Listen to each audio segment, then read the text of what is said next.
కులగణన అంశం రెండు పార్టీల మధ్య మాటల యుద్ధానికి దారితీసిందా? మొన్నటి వరకు కులగణన మతాల మధ్య చిచ్చు పెడుతోందన్న బీజేపీ ఇప్పుడు ఎందుకు కులగణన చేయాలని నిర్ణయించుకుంది? కులగణన ఎవరికి లాభం, ఎవరికి నష్టం? నిజంగానే కాంగ్రెస్ పార్టీ ఒత్తిడితోనే బీజేపీ కులగణన చేస్తుందా, లేక దీని వెనుక ఇంకా ఏమైనా రహస్యం ఉందా? తెలుసుకోవాలంటే లెట్స్ వాచ్ దిస్ స్టోరీ.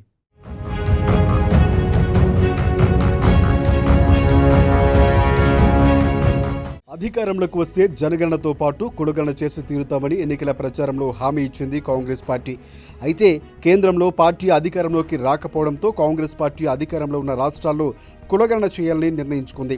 అందులో భాగంగానే తెలంగాణలో కూడా కాస్ట్ సర్వే చేసి దేశానికి రోల్ మోడల్గా నిలిచిందని చెప్తున్నారు కాంగ్రెస్ పార్టీ నేతలు. ఈ కులగణన చాలా పకడ్బందీగా చేసిందని, ఇందులో 1,00,000 మందికి పైగా ప్రభుత్వ ఉద్యోగులు పాల్గొన్నారని కాంగ్రెస్ పార్టీ నాయకులు చెబుతున్నారు.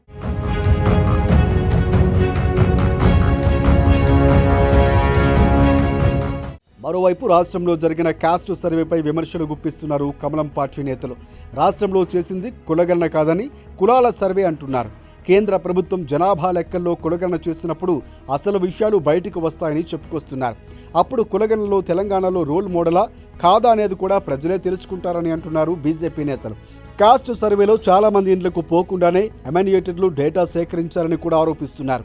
కాంగ్రెస్ పార్టీ సర్కారు చేస్తున్న సర్వే అంతా తప్పుడు తడకని విమర్శిస్తున్నారు కాషాయం లీడర్లు.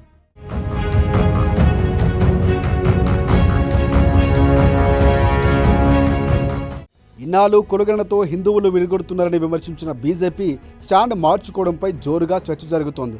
కాస్ట్ సర్వేను అర్బన్ నక్సలైట్ ఆలోచనగా చెప్పిన కమలం పార్టీ జనాభా లెక్కల్లో కులగణన చేస్తామని చెప్పడంతో సర్వత్రా ఇప్పుడు చర్చనీయాంశమైంది. రాహుల్ గాంధీ కులం ఏంటని బీజేపీ అవమానపరిచిన కులగణనపై లోక్సభ ప్రతిపక్ష నేత వెనక్కి తగ్గలేదు. దీంతో చేసేదేమీ లేక చివరికి జనాభా లెక్కల్లో కాస్ట్ సర్వే చేస్తామని ప్రకటించింది కేంద్రంలోని బీజేపీ సర్కార్.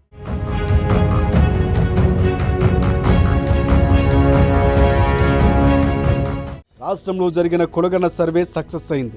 దేశవ్యాప్తంగా కాస్ట్ సర్వేపై ప్రజల్లో చర్చ మొదలైంది. దీంతో ఉన్నట్టుండి కేబినెట్ మీటింగ్ పెట్టి కాస్ట్ సర్వే చేస్తామని ప్రకటించింది కేంద్రంలోని బీజేపీ సర్కార్.